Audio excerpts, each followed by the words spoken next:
Another video, another loan up. New loan up po, yung i-share ko sa inyo. Hindi ko alam kung familiar na kayo dito. Hindi ko rin alam kung nakikita nyo na yung ads na which is itong si CRT Credit. Nakita ko lang po ito sa IG story at sabi ko nga, loan up talaga ito. So, tinignan ko agad siya sa Google Play Store kasi doon nga po siya mada-download. May nakapag-try na. The moment that I'm filming in this video, kundi pa lang din nakapag-downloads talaga. Another new loan up na naman po na hindi siya auto disbursement. Don't worry. Instant cash loan offer. Wala na naman pong hinihingang income proof or payslip po. So everybody can apply this loan up. And then bagong-bago lang pala talaga itong loan up na ito, guys. Kasi last June lang siya na-release pala. And then nagkaroon siya ng update this August 2025. Kaya naman talagang good to share din siya kasi nga baka makita nyo na to sa Google Play Store or baka ma-encounter nyo to at subukan nyo agad. So wag muna. Dahil bagong loan up pa lang ito, susubukan ko mismo. Hindi ko lang siya basta-basta sisilipin, guys. Itatry ko talagang mag-apply dito up to the disbursement para makita natin ano bang meron sa loan up na ito. Paano ba mag-apply ngayon? Kano yung interest rates niya? Well, anyways, kapag mga itong mga bagong loan up, wala tayong ibang ginagawa, kundi titingnan siya sa SEC website under sa list of recorded online lending platform kasi nakalagay po dito na under daw po siya kay CRT Credit and Lending Corporation din. Hindi natin makita kasi bagong loan up ito ay loan up siya kaya dapat doon natin siya makikita. Baka for the processing pa. Well, again, kahit wala siya doon, subukan ko pa din. Kasi ito naman yung purpose natin, no? Para mabigyan kayo ng awareness or heads up before trying this loan up. Well, dinownload ko yung app and then inopen ko siya, guys. And then, buti na lang, napansin ko na ayaw niya palang magpa-screen record. Ayaw niya palang magpa-screenshot. At buti na lang, nabantayan ko yon dahil pinicturean ko na lang yung aking application dito para pa rin meron tayong visual, diba? Well, here po, upon opening the app, I need to provide my mobile phone number. And then, after that, click natin tong send para mabigyan tayo ng code. And then, after po niyan, login po tayo dito. Well, dito sa homepage siya, nakalagay po na nagpapautang po siya ng up to 50,000 pesos. So, medyo wala namang masyadong details dito. At wag din tayo masyadong mag-rely dito sa interest rate niya or sa term niya kasi hindi naman talaga yan reliable. So, malalaman na lang natin yan upon application. But anyways, no, sa mga first timer pa lang dito, hindi to guaranteed ha. 50,000 pesos talaga yung ibibigay nila sa atin. So, usually guys, yung offer sa atin, mababang amount talaga. Pero kito paano naman, reasonable naman. Well, anyways, no, kinlik ko itong apply na. Kailangan ko daw po i-permit or i-grant po yung usage access po nitong app na ito, no, sa aking setting po ng phone. So, kapag kinlik ko po ito, magdadirect po ako dito sa aking settings at i-allow ko siya. So, after po niyan, babalik po siya dito sa homepage po at i-click ko ulit tong apply now. Well, here po is the ID information na agad-agad ha. For you to have an idea, ito po yung mga IDs po na hinihingi po nila. So, dito naman, medyo pang masa na yung kanilang mga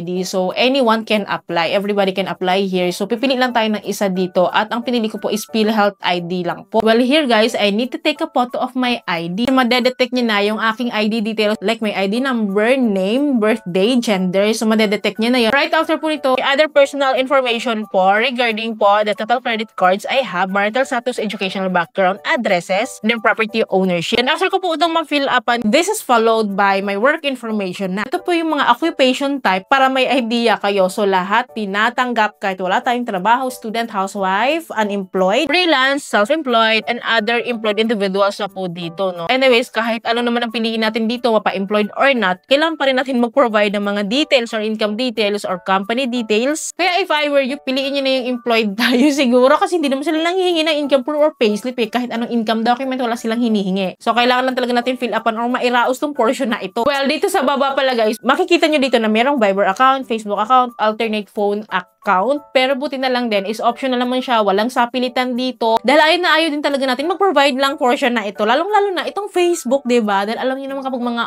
talamak po yung mga social media shaming ngayon, mga harassment, ayaw natin ng ganito. But anyways, skip pa rin naman natin yan. Continue tayo sa next, which is the contact information na. Well, here po, 5 po yung ipoprovide natin dito. And buti na lang din naman, yung 3 dito is optional. So, 2 lang yung ipoprovide natin. Kapag mga optional, hindi natin kailangan i-provide yan. Optional nga eh. So, description natin kung gusto natin. But anyways, guys, FYI pala, magdadirect po pala siya sa ating phone book list. And after that po is the facial verification na po. So, magsa-selfie lang po tayo dito. And then right after po, may instant loan offer po siya sa akin na 1,000 pesos. Nakalagay dito, kindly withdraw your funds promptly as the amount will expire after a specific period. So, di ba, minamadali tayong i-withdraw itong 1,000 pesos. But anyways, no, kinlik ko din yung withdraw now para makita ko yung aking details dito. So, buti na lang po, no. Hindi naman po siya auto-disbursement po. So, we have the choice kung gusto natin siyang i-grab. But anyways, for you to have an idea, ito po yung repayment plan niya. Pero sa term 1 ko, sa first term ko po is within 7 days from the moment that I'm trying this loan app, no. Within 7 days po yung first term ko. And then yung second term ko, up to 6 terms, guys, medyo nagkakalokohan lang tayo dito sa piso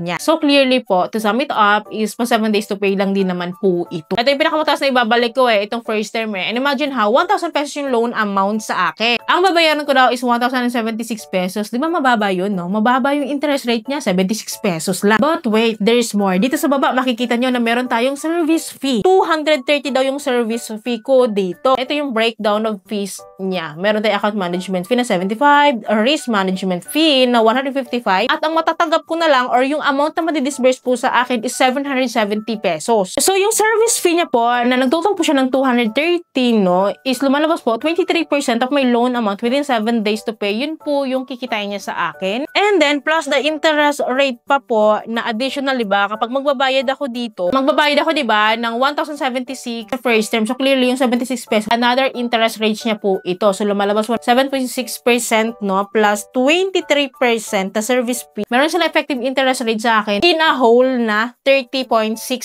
for 7 days to pay. Mataas yun talaga. But kahit mataas siya, try ko pa din. Susubukan ko pa rin mag-withdraw dito. But anyways po, bago ko pala ako makapag-withdraw dito, I need to input first my withdrawal account or the receiving account po, no? So, kaya hindi siya auto-disbursement po kasi wala pa po akong nilagay or pinilapan, diba, na disbursement account kanina or withdrawal info kanina. So, ito pa lang yung portion na yun dahil decided naman po ako this time. So, dito po pipili tayo kung e-wallet ba or bank card ba yung ating withdrawal account po. But for me, I choose e-wallet po and ito po yung pagpipilian, GCash, Maya, GrabPay. So, I choose GCash as usual para mas mabilis ko po siyang manotice. Then, after that one po, bumalik po ako sa aking dashboard and then kailangan ko na siyang i-withdraw or i-submit na po yung application ko dito para makapag-loan na ako at malaman natin kung talaga namang nakakapangutang nga. Nakalagay dito application successful po. So, nakalagay dito get your money in seconds after approval. So, subject for approval pa din po siya. Nakalagay dito priority review daw ako. Ano, magantay daw ako ng within 15 minutes. Well, na-refresh ko po yung aking app dito para malaman ko kung na-approve na ba ako. And to my surprise, guys, finally, ayan po siya. Disapprove po tayo. And I can get back daw to reapply naman after 14 days. O, diba? Ang bongga nito. Kabago-bago ng loan app, taray ha, nag-disapprove. Na-approve na tayo sa maraming mga legit na loan app. Ito pa bagong loan app na wala pa nga sa SEC website. Nandi-disapprove or nare-reject siya. Hindi ko alam kung tinraya an error niya lang ako. I don't know kung ma-approve kayo dito kasi hindi naman ibig sabihin na-disapprove ako or na-reject ako. Is madi-disapprove o ma-reject din kayo, no? So, at least I tried. At least nabigyan ko kayo ng heads up dito. Nakita niyo yung buong application. Interest rates niya. At least alam niyo na yung tamang expectation dito sa loan app na ito kasi naipakita ko naman sa inyo from the start up to the end of this application. Well, for me, no, hindi ko din talaga siya marirecommend sa inyo. Nakita niyo naman, mataas yung interest rate niya for 7 days. Sumabot po siya ng 30% for 7 days to pay yun. Hindi siya buong matatanggap. Though siguro makakautang talaga. Depende na lang yun sa eligibility natin. But it's a no for me. Pero wala akong magagawa kung gusto nyo pa rin siyang itry. Kaya lang naman ayoko because of the interest rate. Or again, wala akong magagawa kung kayo naman ay nangangailangan talaga at wala na kayong malalapitan. Pero pag-isipan niyo pong mabuti ha, kasi hindi rin man birong mangutang talaga. At kailangan din naman kasi talaga natin magbayad. Well, don't worry. Palagi po ako mag-update sa inyo in times po na meron tayong bagong changes, improvement dito kay CRT Credit. I-update ko kayo. Kaya dapat po nakasubscribe po kayo and click yung bell button para lahat po ng videos ko is updated and notified po kayo. So, yun lang po. Thank you po for watching this video. Bye!